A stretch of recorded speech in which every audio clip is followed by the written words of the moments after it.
Well, today on Devlog, I am joined by the members of the fantastic Agriculture, whose album, The Spiritual Sound, is out on the Flenser on the 3rd of October.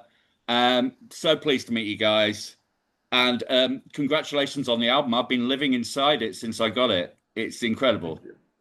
So Thank you very much. you're a band that I first became aware of. We'll get into the album in a second. You're a band I first became aware of at Supersonic Festival last year in Birmingham, UK. An amazing set. I'd never seen you before. I'd never heard you before. And somebody said to me, like, just imagine black metal in major keys. And I think that Yeah. goes like we'll get onto that, but I think that's a bit unfair. Um, so it's happening again this weekend. What were you? What do you have any memories of playing that festival at all? Yeah, I actually think about that a lot. I loved that show. Um, I had a great time at that show. I was completely loaded up on the samosas that were backstage. Really, really good stuff. And I just remember I think that was the kickoff show for us on that tour. Um, wasn't it? Wasn't I think that was our first date on that tour.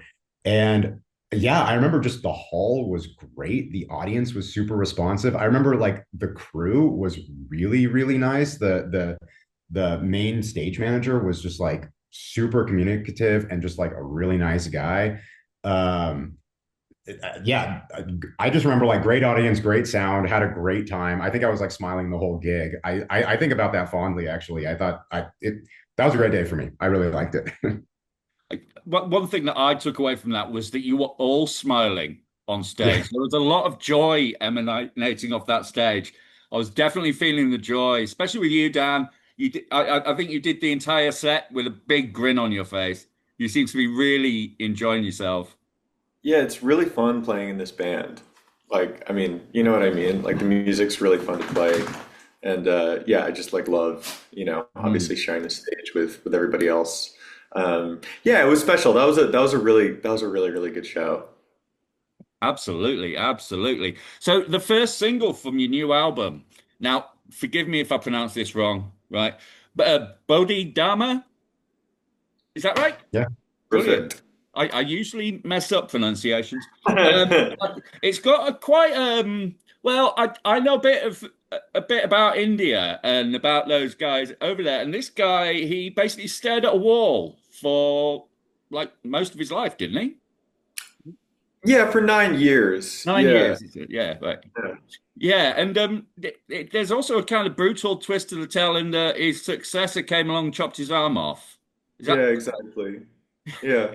so? This is the song about that story, or is that using that as a metaphor? I mean, I don't know. It's funny to say a song. This is gonna sound corny, but it's kind of funny to say a song is about anything, right? I mean, especially a song where you're screaming most of the time, because it's like, you know, one of the things we've talked about a lot is like one of the things that's fun about making music with harsh vocals is that the meaning is a little bit more. Uh, it provides a little bit more space for a listener to choose how they want to interact with meaning in a song.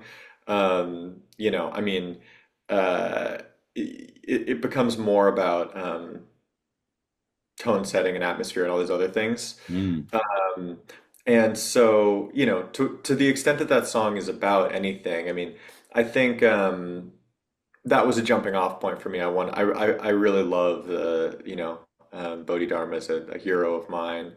And I just wanted to, I find that story like really sticks with me. A lot of the times when I'm writing lyrics, it's like some kind of narrative that like kind of like gets stuck in my head, and then just trying to like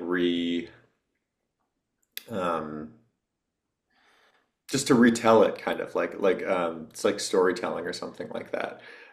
So what it means or anything is maybe more opaque even to me, but that was the jumping off point for that, is I just think that story is really inspiring.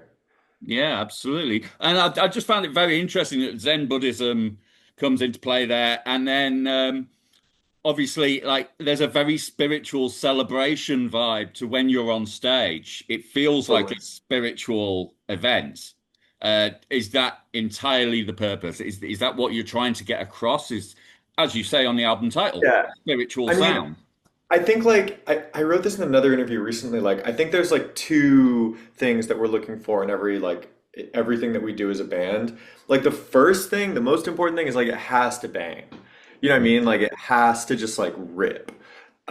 Which I think should be the, you know, the goal of anyone working in heavy music. Like it just like has to be, you know, to do the thing that we all love, right?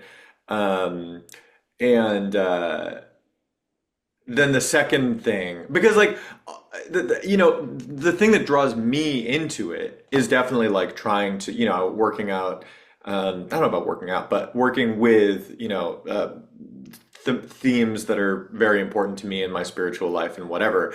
But like, I don't assume that anybody else is gonna come into it that way. So yes, we're trying to create a space for people to have some kind of spiritual experience, and people I think do oftentimes. Like the people who like it will come up to us after a show often and be like, "Wow, like that was such a, you know, transcendent or spiritual experience for us." But I have to think that there's like, you know, if 30 people at a, you know, 300 cap show or something come up to us and say that, I have to think that, you know, there's another 30 people who thought that was the worst thing I ever heard. And then there's like, you know, the other 240 people who were there were just like, that was cool.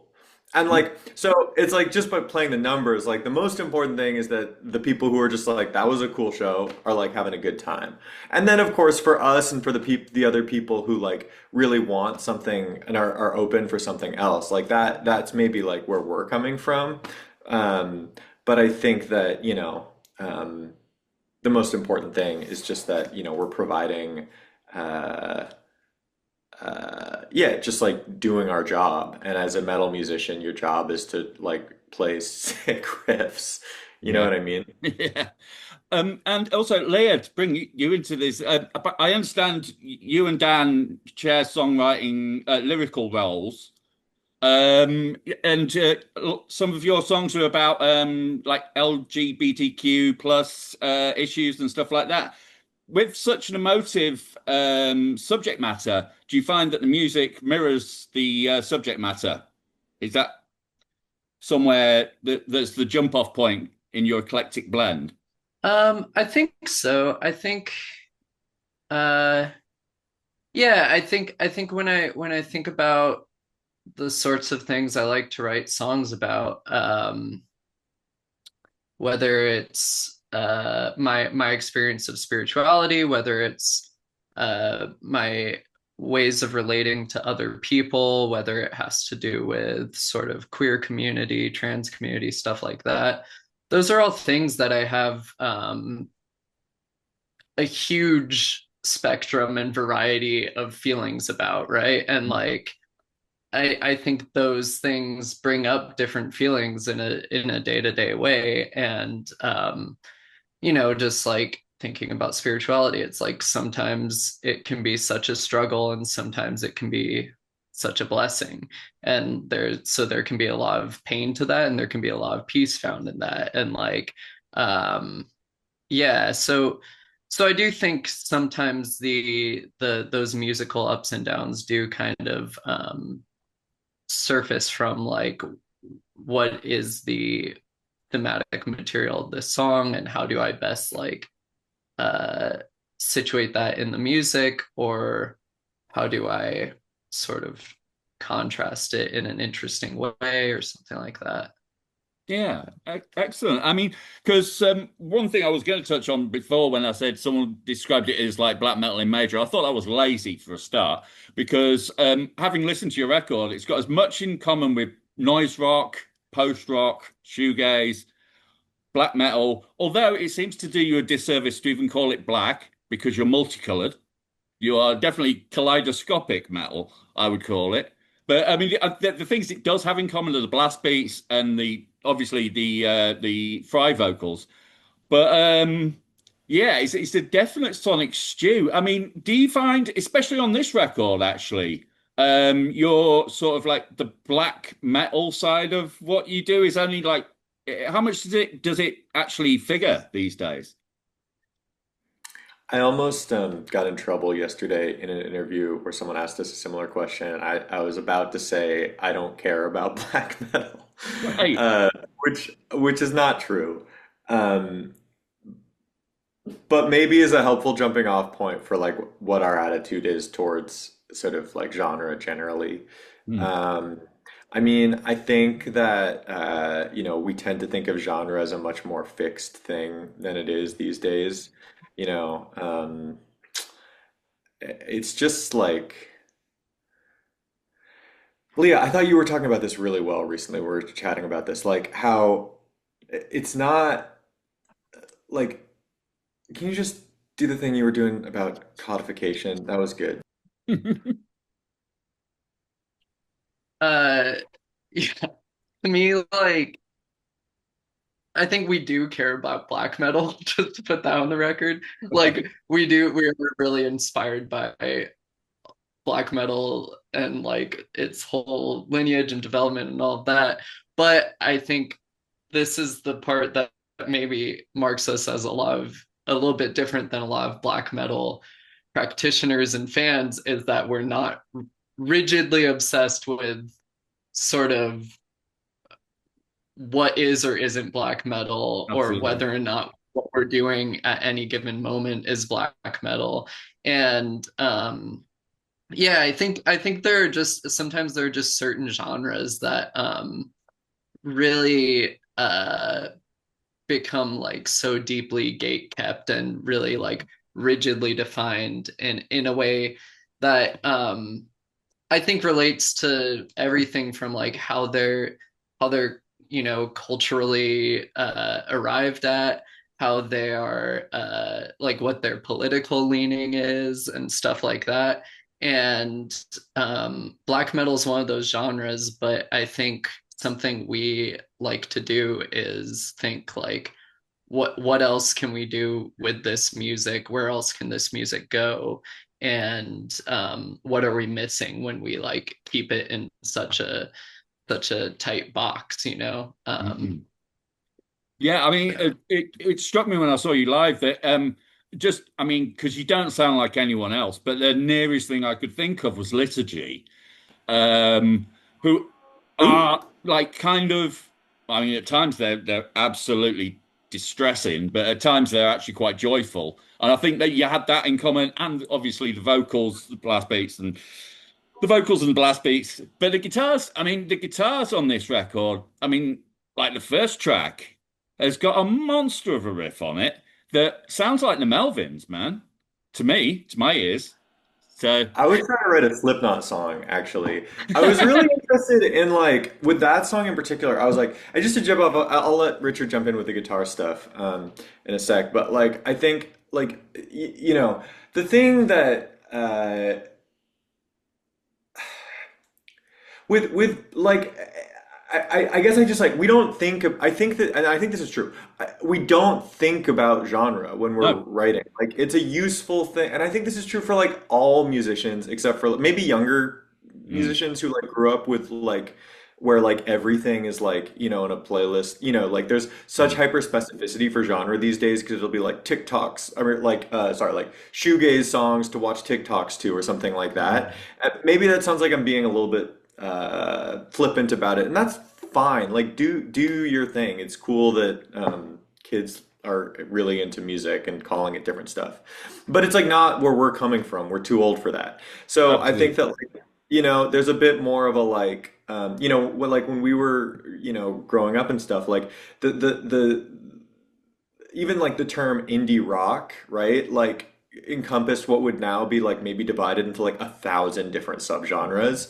You know what I mean? Because like, when I was growing up, it was like it made sense to call like My Bloody Valentine and also like maybe even the Melvins, like and Mm. certainly Pavement and definitely like Deer Hunter and Radiohead, indie rock bands. Like those bands sound nothing alike. You know what I mean? And so I think that like there's a sense that we feel open to just like following the like where the our ears are taking us in the practice room. We write super collaboratively. So like when you brought up My Garden, which is the first song, it's not out yet, but it's the first song on the new record. Like with that song, I was really thinking about I was like I had seen I think Richard and I, no, a couple years ago, I had a friend in LA who was making these bootleg Slipknot shirts, and he made like so much fucking money off of these things. Like literally like more than $100,000 selling these like bootleg Slipknot shirts that he drew a cute cartoon.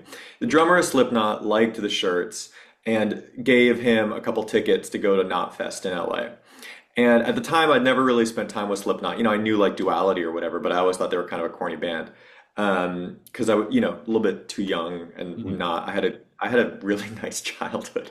You know what I mean? Like, I just wasn't listening to Slipknot, um, and or I was upset in different ways. But anyway, so I went to.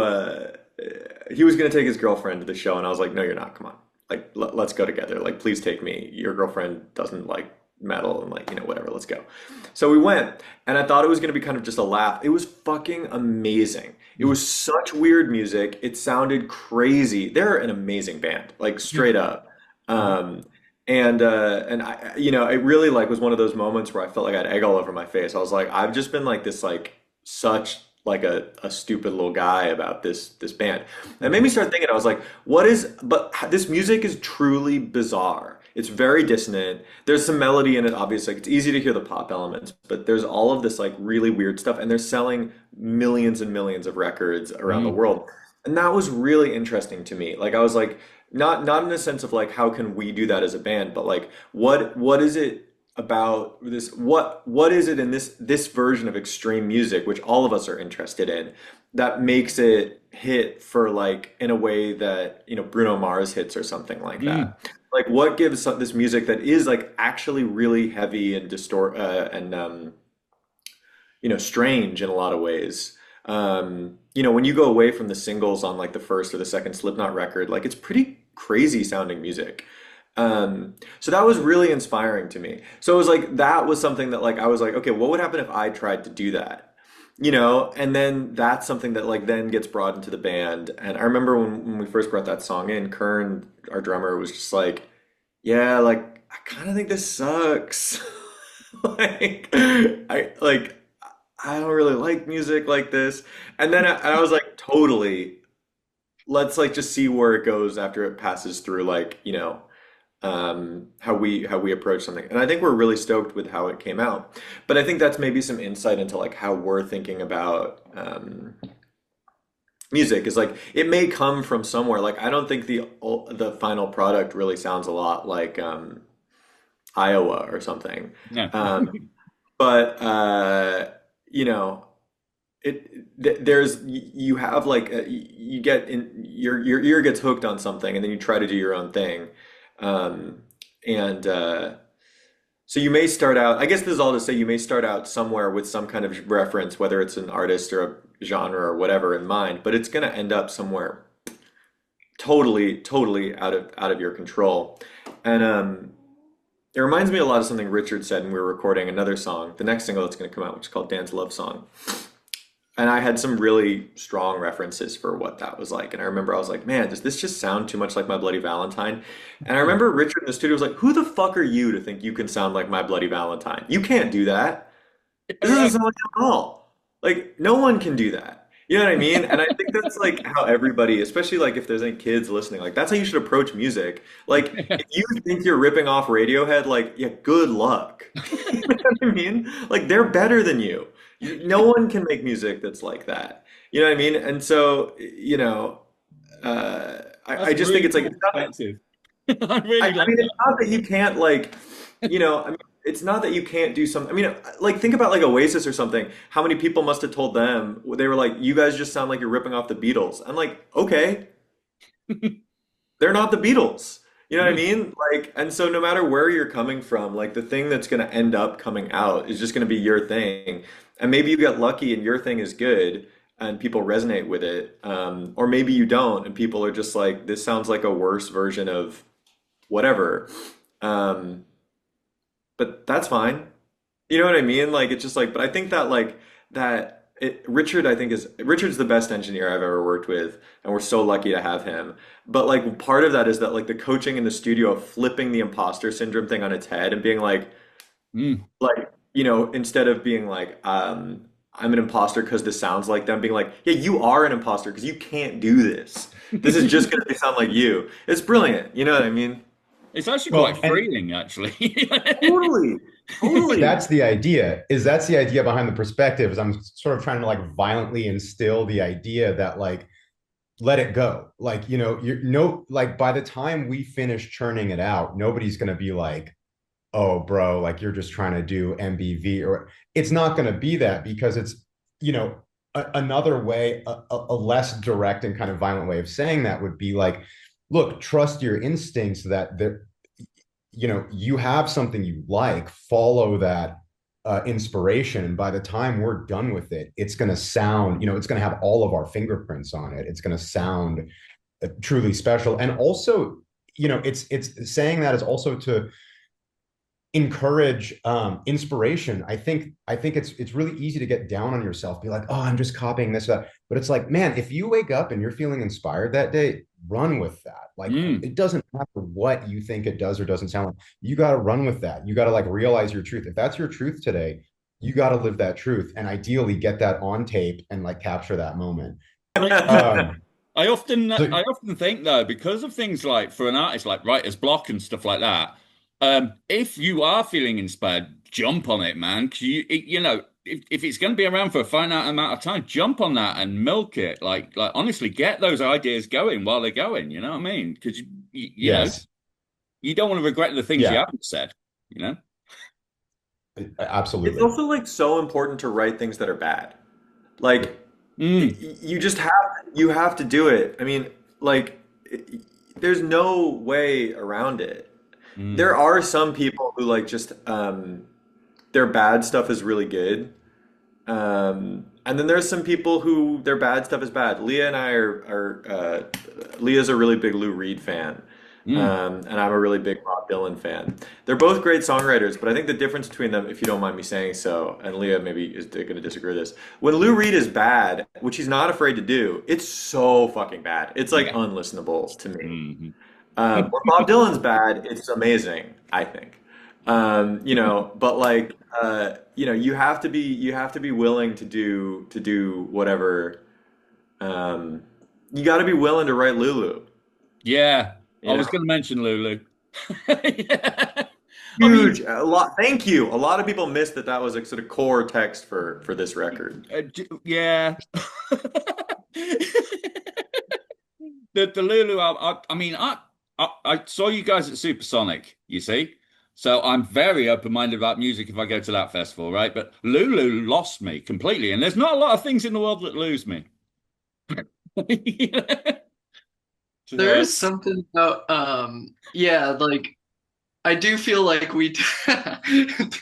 I feel like we take big swings sometimes in ways that like a record like Lulu or like um I don't know, just like people who are a little bit the other day I was listening to the record that Scott Walker did with Sun. oh yeah. Uh Mm, and I hadn't listened to that in a while, like since it came out really. And like I forgot it's a really amazing record and like mm. hit that like that collaboration always remind me of like it always made me think of like fulfilling the promise that like what Lulu like should have or could have been kind of. Never thought of it Um like that. yeah, and like yeah, I think there is something inspiring about that aspect of Lulu, of Metallica, like later Mm. Metallica, and just like just a band like willing to go for it. I mean, we watched the fucking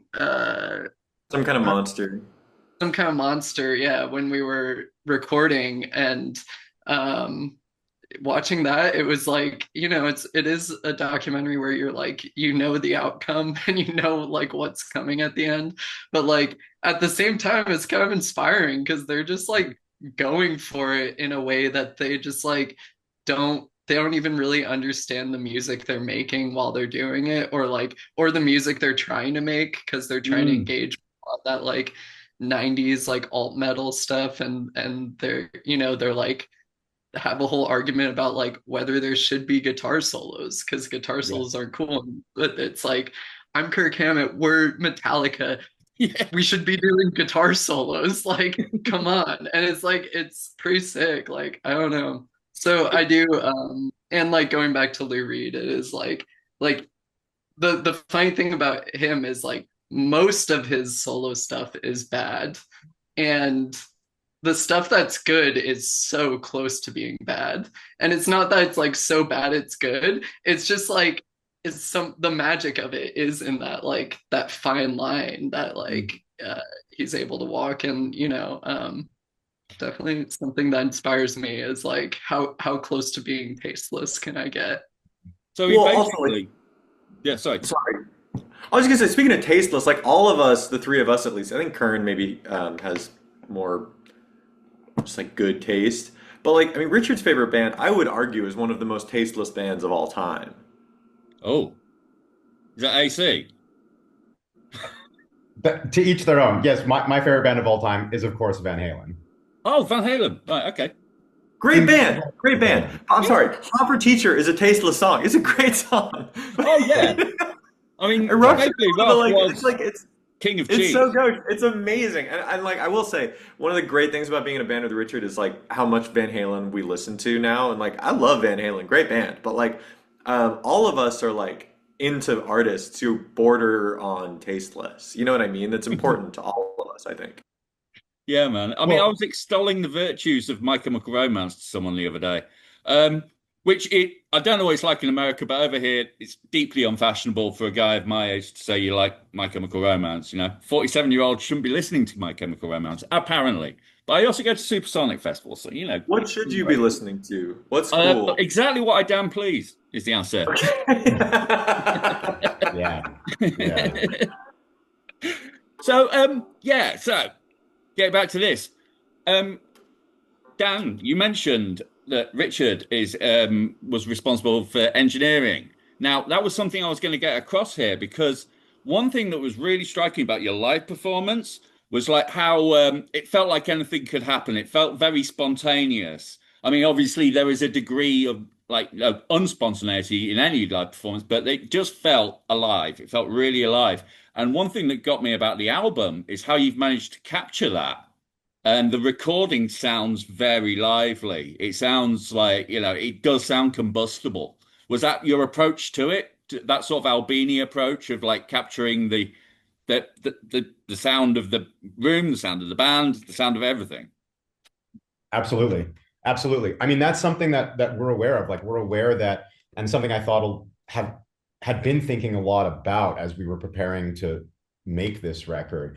As we develop as a live band, like we talk about this a lot, like something that's so interesting to all of us is exactly what you say, this kind of like anything could happen. Like Kern likes to say it in terms of like stakes. Like Kern's always like, I love to see bands where I feel like there's like stakes. If I'm like seeing something and it doesn't feel like it's a high stakes environment, I'm just not interested in the band. And I think Mm. to some degree, we all kind of have a feeling that I really like that. That's one of the things. I mean, and for me, that goes for all types of music. I mean, you see a really good string quartet, you feel like there's stakes. Like you see a really good band. It's just there's a kind of tightness that's like where everything is just kind of so everyone's like kind of just holding on, and but there's enough flexibility to do something kind of special. And so with the record, yeah, it's like, okay, how do you capture that? And like, how do you have a record where there's a lot of moments that are very kind of production-y and very sort of ear candy, very immersive, but Mm. also at the same time you have that energy, and that's definitely something that we wanted. And I think,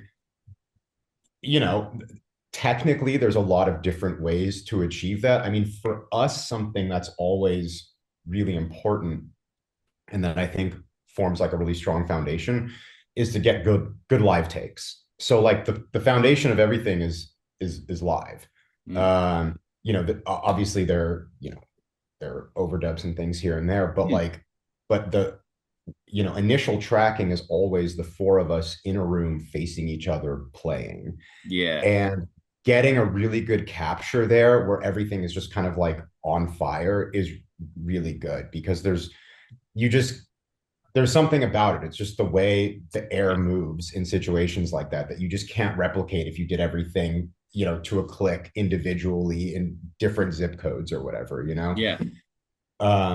So that's a big part of it. And then respecting that, like something that I think I I hope I've gotten better at over the years, that I think a lot about, is being more guided by the music and less guided by any sort of personal agenda or Mm, ambition, and mm, just like really trying to think, like when I listen back to something in the studio, like before I touch any knobs, just be like, okay, like the music will tell you how it needs to be mixed, yeah. just listen to what's happening. Don't try and be like, oh, it should be this. Just like listen to it. How does it feel? And then just kind of try and, whatever it's doing, try and make sure that that comes across as clear as possible. And then, you can make your moves to Mm, be like, okay, well, this is supposed to be doing that. This guitar screech, like, let's kind of bring that out. I think that's supposed to be right. This drum thing, let's push that back. But mm, that's something that again, personally in my own practice as like a producer and engineer, is something that over the last few years I've been thinking a lot about and trying to get better at, is really just like the music will tell you how it wants to be mixed and how it needs to go. Just like listen to it. And if you've got a great live capture, your job is a lot easier, because you're really just like, it's kind of there. The trick then is to not mess it up. yeah, man. I mean, this isn't about me at all, but I'm also a producer, but I do electronic music. But that is exactly the reason why I'm grinning, is that's exactly my approach, is that the song will reveal itself to you rather than Yeah. you reveal yourself to it. So Yeah. yeah, totally, totally on board with that. So with that in mind, right, getting back to questions about you, as a fiercely independent act who seems to only use genres as a jump off point, and forge your own path, regardless of labels, trends, all that, is there one, is that a good observation? I think we kind of covered that. But two, who do you think shares the same sort of independent spirit that's out there these days? Are there bands that you feel a kinship with out there? Bob Dylan. If you go see his live show right now, it's unbelievable. There was a great tweet about him recently that we shared in the Stereo Gum interview, where someone was like, something about how like there's just like a guy. I know we'll use this as an opportunity to like shout out like small bands we like, but I really do want to just like, everyone should go and like watch, like listen to his live performances from forever. They're so good. He's been, I mean, as you know, he's been on tour for 40 years now Mm. nonstop. And yeah, God, it's just like he doesn't even. I was talking to a student of mine who saw him recently. He didn't even turn the stage lights on when he played. Mm. He just gets up there, plays a bunch of songs. No, most people, if they're not a hardcore fan, don't even recognize most of them. It's just like this, and like I'm being a little bit. I'm joking a little bit, but I'm actually being pretty serious. Like, I think that attitude of just no one can tell me what to do. I'm just gonna get up there and like I'm gonna do it. Obviously, he can do that because I think he's a genius, and unfortunately, I don't think we have any of those in agriculture. Um, but I think that's an ethos that we can take with us. You Mm. know what I mean? Um, yeah. Mm. Well, and something about that too. I mean, something like, as we've been talking with you here, George, like I think something, the way that I see this both addresses this question, and then the earlier question about genre and like us in black metal, is what I'm about to say is true for me, and I think it's true for the others as well. Is that the genre agnosticism is really a product of compositional practice, in that it's less of like, so like originally it was like, oh, we're all interested in these black metal sounds, let's do this like black metal sounding band. And as things, like when Dan was telling his story about seeing Slipknot and having egg on his face and being like, oh my gosh, this is actually awesome, I'm really inspired by this now, or the MBV thing, or Leah with Lou Reed, like obviously our record doesn't sound like a Lou Reed record, but like there's a genre agnosticism that's less of us being like, oh, we did black metal, now we're going to do this. It's more, I think we all think very composery, and like from this sort of perspective of like, this is a sound I like this is the way that I'm going to be able to convey this message most clearly, or just this is something I'm most interested in right now. I'm good as a musician, I'm going to use this tool to convey this. And like, so talking about other, I think that's something that you find with a lot of great artists. I mean, Dan was talking about Bob Dylan, but of course, like, like famously the Beatles, right? Like every Mm. record is kind of different. Stravinsky, like with like three major periods of completely different compositional style. Hmm. Ligeti with also about 3 or 3.5 periods of like completely different compositional style. Like, so you see this kind of all across the board. And I think for me, that's always been something that's really, really interesting is, you get something kind of in your hook and you just go after it.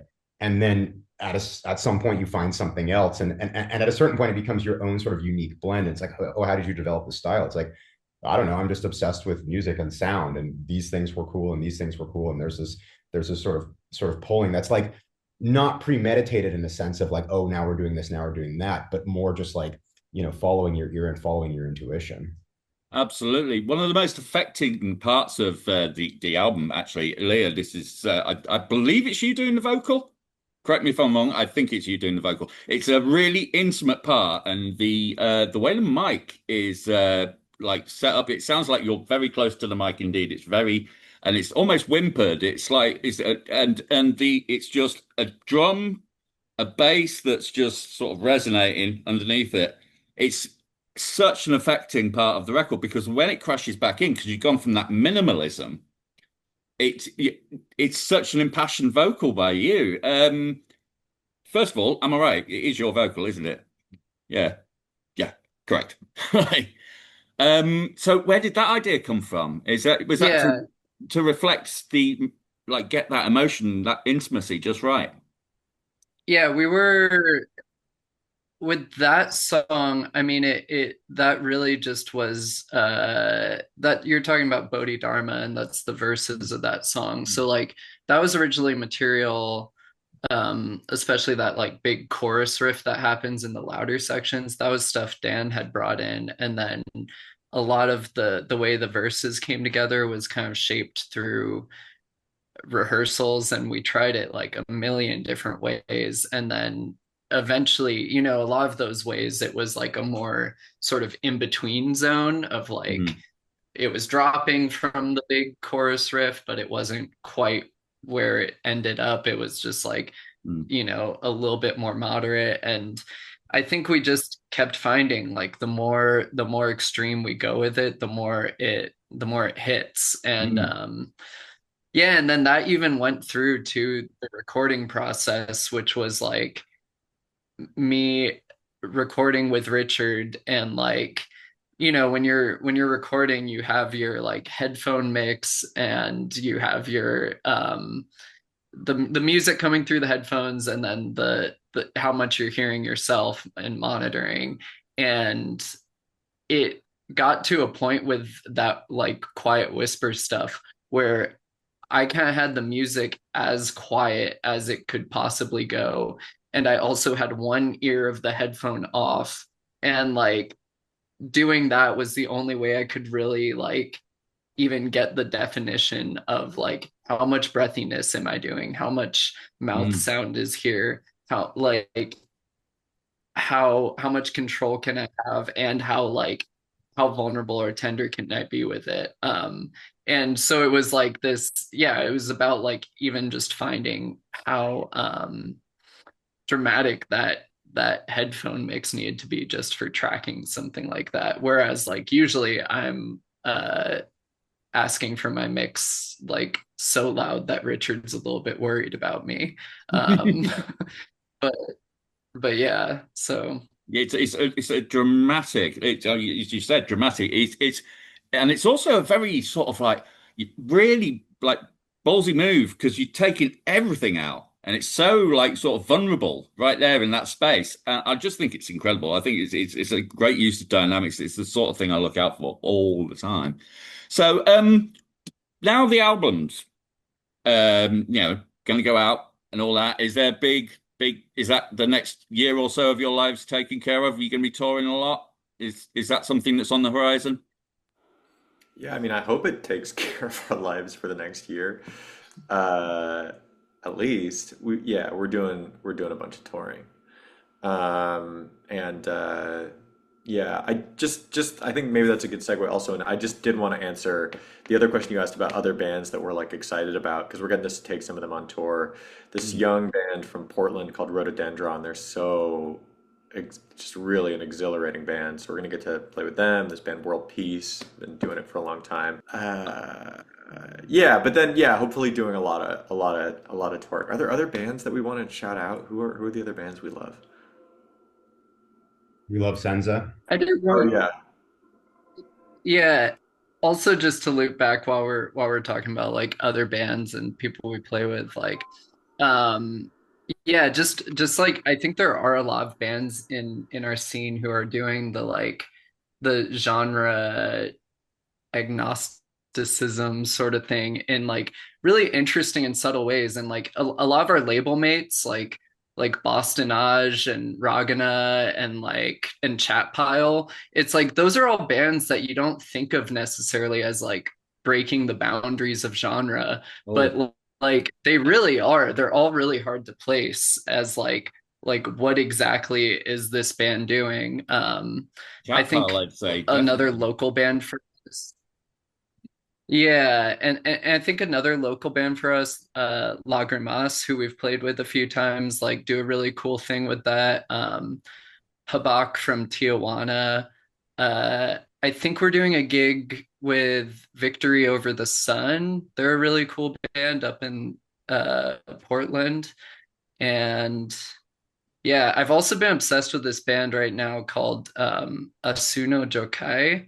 They're like a Japanese band that does like blackened screamo, but with like city pop harmony, like very like major key harmony. It's really cool, and I think like stuff like that is really inspiring. Like it doesn't have to like change genre every song. It can be kind of just like someone finding their own style and doing it that way. But there anyway, was this. sorry, back to your question, which was about touring.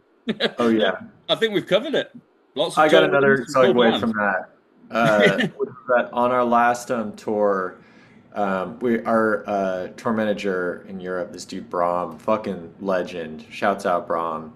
But he put on this record that his homies from Belgium had put on called like what's it called, Leah Bradung? That just Yeah. like blew Leah's mind. There was just this part in it. We were all kind of like doing our own thing in the van. And there's this part that just kind of goes like literally like I'm not. That's what it sounds like for like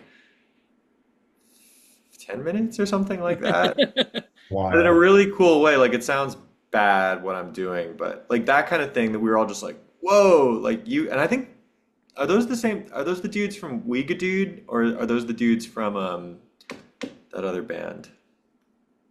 Do you remember which one,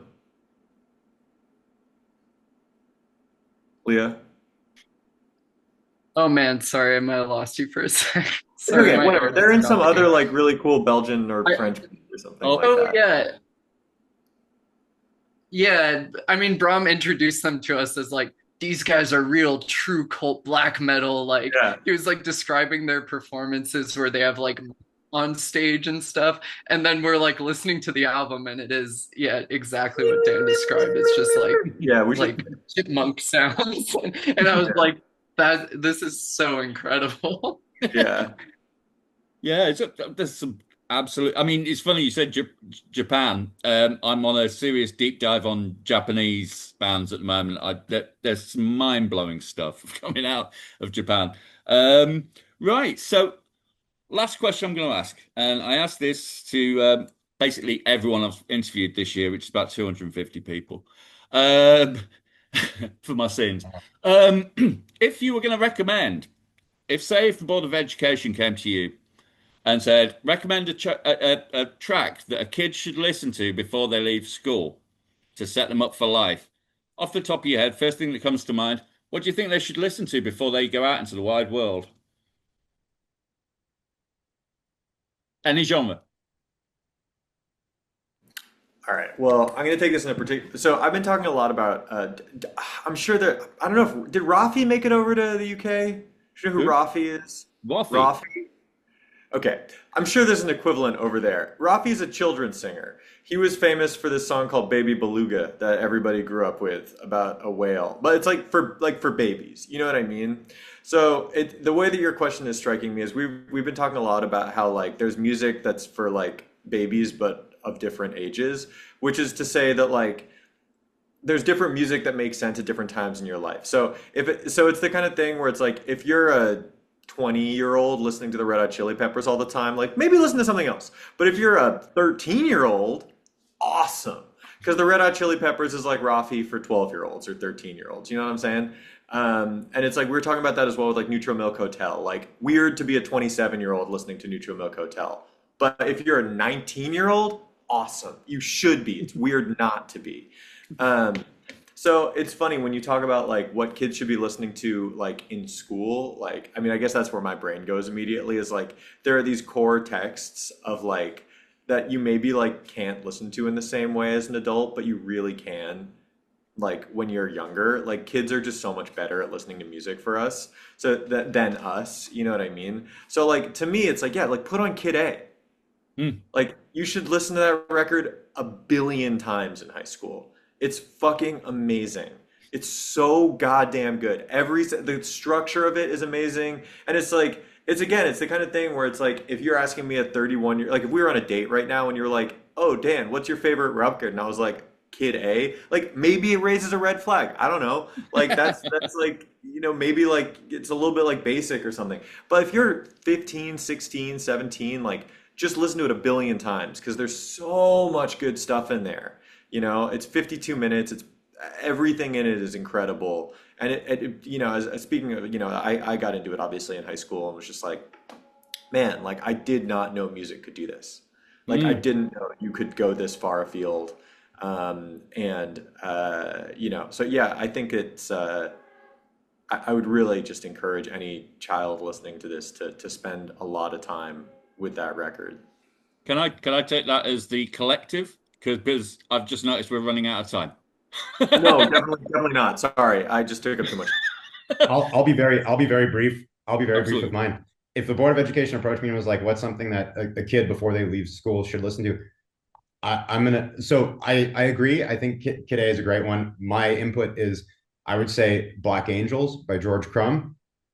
Completely different kind of music, but it's written so long ago and it still sounds so fresh. It's electric string quartet, and it's just insane that I just feel like you're gonna do it's going to open your mind to what sort of sound and music is in a way that like if that hasn't been presented to you yet that's a good time that's a good time to start thinking really critically about the possibilities of music and sound just in terms of like wow if something like this was done so long ago like imagine what the future holds for you. I think it's one of those things that's just like really ambitious. It's like Mm. teach the children these types of things, and I feel the same way about Kid A. These are ambitious pieces of music that do a lot of things with sound and music in ways that reference the tradition, but in ways that are also like completely brand new. And I think that's a great thing to like instill in a young mind. Amazing. Leah, what's your take on this?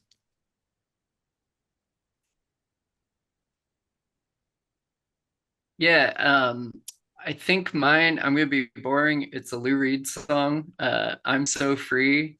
Uh, it's on Transformer, and I think something about him. I mean, I discovered him when I was like 13, so it like is a particular answer for me. But his lyrics are so simple. I think they can be understood by kind of anyone, and they still resonate at any age you're at. And they're kind of like these cool nursery rhymes almost that you can just like latch on to really quick, and like they can still hit really hard. And I think that one just has super simple lyrics that are still like a puzzle in a weird way. And also that's one of the ones that's like not about heroin addicts or you know other stuff like that. So uh, but even those songs, the ones that are about, you know, heroin addicts and drag queens and electroshock therapy and stuff like that,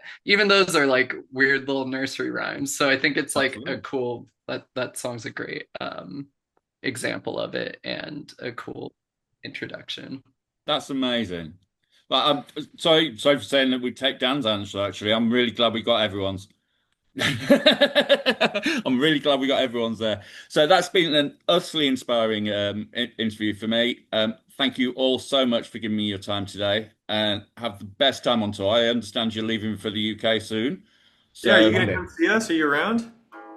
if you're swinging up north, if you are going up into the north of England, I will make it my mission. I'm Yeah, doing we're Sonic this weekend. where are you? Where are you at? Where's Leeds, your Leeds, Leeds? Leeds. Yeah. We're playing Leeds, man. Oh man, really? Yeah, reach out to I'll reach out to Rarely Unable. yeah, just get him to throw you on the list. We'd love to hang. Awesome. That is a date. We will Yeah, we're sort playing that. Broodnell Social Club. Oh, my favorite. Yep, my Great. favorite Nice. venue. Yep. Please get all your friends to come. Awesome, mate. Awesome. Well, And I'll I see want to you visit soon the then. hot sauce shop. I'll bring hot sauce. How's that? Great. Thank you. All right. Okay, guys. Thank you so much for being with me today, and So long. have Thanks, a great George. day. Thank you, Take care. George. Take care. Bye bye.